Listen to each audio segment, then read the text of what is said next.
So, plasticity.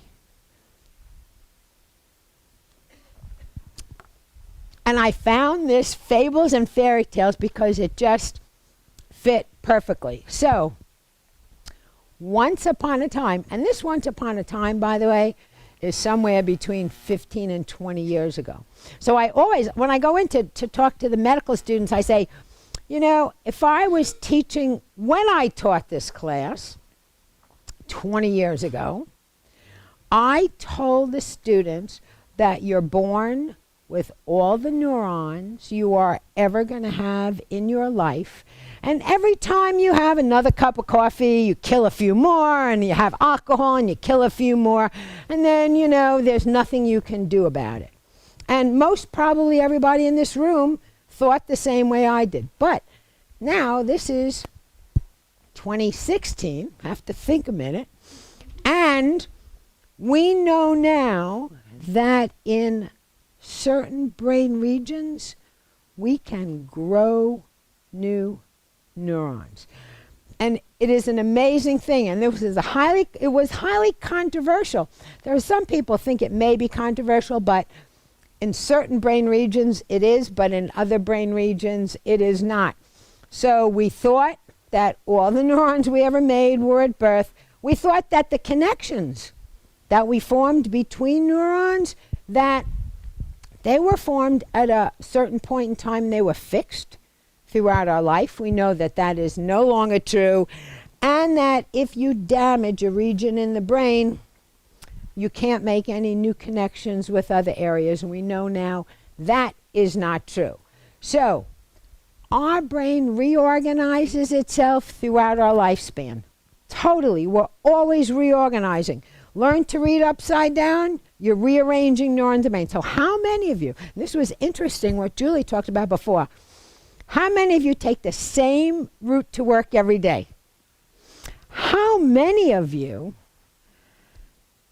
leave the house, get to work, and can't remember how you got there?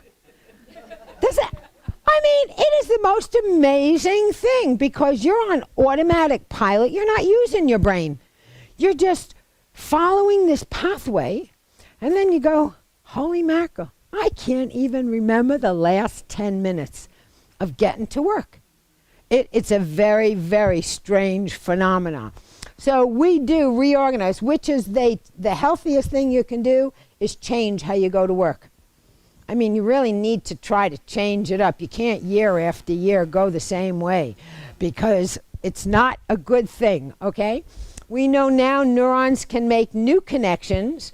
We also mentioned that we do have new neurons in the adult brain, and our synapses, or the way neurons talk to each other, they can change as well. So neuroplasticity basically refers to changes in the brain that can occur due to lots of different things, learning, etc. But here, so this shows, like, here's damage to one hemisphere of the brain, and this can happen in stroke, and then people go to physical therapy and they take over function with another area.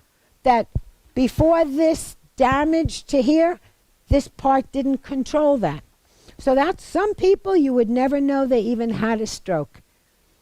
They can train another part of their brain to take over.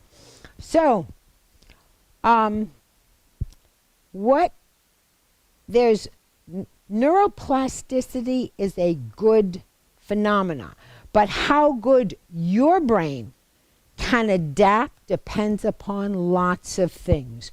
It depends upon the environment, the extracellular fluid in your brain. And so diet, drugs, and exercise can all affect what chemicals are present in your brain, and all those compounds will influence or determine whether your brain can adapt to any insults.